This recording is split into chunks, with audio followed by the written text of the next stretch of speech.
আমাদের ঘরবাড়ি সবগুলো একদম পুরাই ফেলছে। খাগড়াছড়িতে অস্থিরতার বিষয়ে মুখ খুলল ভারত।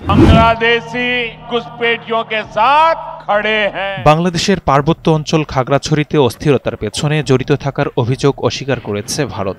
বাংলাদেশের অন্তর্বর্তীকালীন সরকার আইনশৃঙ্খলা বজায় রাখতে অক্ষম এবং নিয়মিতভাবে অন্যের ওপর দোষ চাপানোর চেষ্টা তাদের অভ্যাস। তাদের জন্য ভালো হবে যদি তারা অনুসন্ধান করে এবং পার্বত্য চট্টগ্রামে সংখ্যালঘু সম্প্রদায়ের ওপর স্থানীয় উগ্রবাদীদের সহিংসতা, অগ্নিসংযোগ ও ভূমি দখলে কর্মকাণ্ডের পুঙ্খানুপুঙ্খ তদন্ত করে। গেল ৩ অক্টোবর সাপ্তাহিক ব্রিফিংয়ে সাংবাদিকদের প্রশ্নের উত্তরে এ কথাগুলো বলেন ভারতের পররাষ্ট্র মন্ত্রণালয়ের মুখপাত্র Randhir Jaiswal. The interim government of Bangladesh habit of routinely trying to shift the blame elsewhere.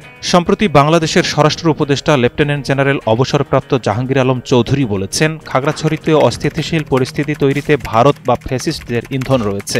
ভারতের ইন্ধনে বা ফ্যাসিস্টদের ইন্ধনে এই ঘটনাটা ঘটাচ্ছে।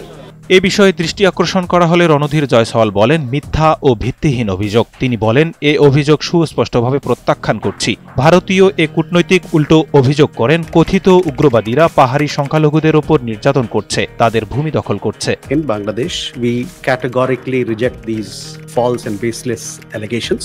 23 সেপ্টেম্বর রাতে খাগড়াছড়ি সদর উপজেলায় মারমা জাতিগোষ্ঠীর এক কিশোরীকে দলবেঁধে ধর্ষণের অভিযোগ ওঠে। এ ঘটনার পর থেকেই বিক্ষোভ ও উত্তেজনা চলছিল পার্বত্য এ জেলায়। পরদিন 24 সেপ্টেম্বর এ ঘটনায় সেনাবাহিনীর সহায়তায় পুলিশ সয়নশীল নামের 19 বছর বয়সী এক তরুণকে গ্রেপ্তার করে। এ ঘটনার জড়িত বাকিদের গ্রেপ্তার ও বিচার দাবিতে বৃহস্পতিবার জেলায় আধাবেলা সড়ক অবরোধ কর্মসূচি পালন করে জুম্মু ছাত্র জনতা। এরপর 27 সেপ্টেম্বর ভোর 5টায় জুম্মু ছাত্র জনতার ব্যানারে অবরোধ কর্মসূচি শুরু হয়। কর্মসূচির কারণে চট্টগ্রাম খাগড়াছড়ি, খাগড়াছড়ি রাঙ্গামাটি ও খাগড়াছড়ি সাজেক সড়কে যান চলাচল বন্ধ থাকে। এমন উত্তেজনার মধ্যে গুইমারায় 144 ধারা ভেঙে সহিংসতা হয়। সেখানে গুলিতে নিহত হয়েছেন অন্তত 3 জন। এ সময় সেখানে বেশ কিছু দোকানে লুটপাটের ঘটনা ঘটে। পরে মারমা কিশোরীর স্বাস্থ্য পরীক্ষার প্রতিবেদনে ধর্ষণের কোনো আলামত পাননি বলে জানিয়েছেন পরীক্ষায় নেতৃত্ব দেওয়া চিকিৎসক।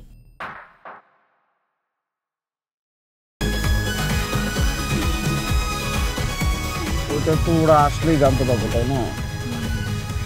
শোনো, টাকা তো চাইছে, 10,000 টাকার শর্ট আছে, বুঝছো? ধন্যবাদ। কত টাকার শর্ট পড়ছে সেটা বল। 10,000 টাকাই শর্ট আছে। আচ্ছা, সেটা মাথা ছুঁয়ে বলো। মাথা কি হলো? চুপ করে আসছো কেন? ভণ্ডামি, টাউটামি, জায়গা পাও না তুমি? তুমি কি জীবনে ভালো হবে না? শোনো, ভন্ড আর টাউট বলবা না, আমার ইগোতে লাগে। তুমি ওইটাই। ঠিক আছে, ভণ্ডামি টাউটামি মানুষ করে, কিন্তু গার্লফ্রেন্ডের সাথেও কোনো কথা?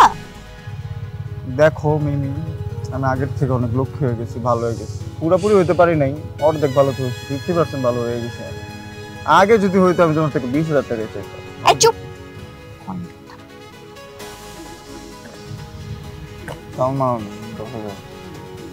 ঠিকভাবে বলো, কত টাকা শর্ট পড়ছে? 5,000 টাকা লাগবে।